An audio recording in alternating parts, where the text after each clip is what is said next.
আজি শিক্ষক দিৱসৰ এই পবিত্ৰ দিনত আমি মাহমৰা সমষ্টি যুৱ কংগ্ৰেছ কমিটিয়ে প্ৰতিজন শিক্ষাগুৰুলৈ আমি শ্ৰদ্ধা নিবেদিছোঁ।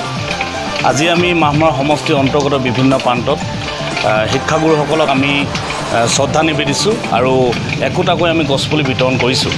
আৰু দেখিছে যে আমি যুৱ কংগ্ৰেছ সদায় সমাজৰ প্ৰতি দায়বদ্ধ আৰু গুৰু আৰু শিষ্য যি সম্পৰ্ক, এই সম্পৰ্ক যাতে আমি সদায় এক শক্তিশালী ৰূপত যাতে আমি আগবঢ়াই লৈ যাব পাৰোঁ, এই সম্পৰ্ক যাতে সদায় আমি অটুট ৰাখিব পাৰোঁ, তাৰ ক্ষেত্ৰত যুৱ কংগ্ৰেছ সদায় দায়বদ্ধ।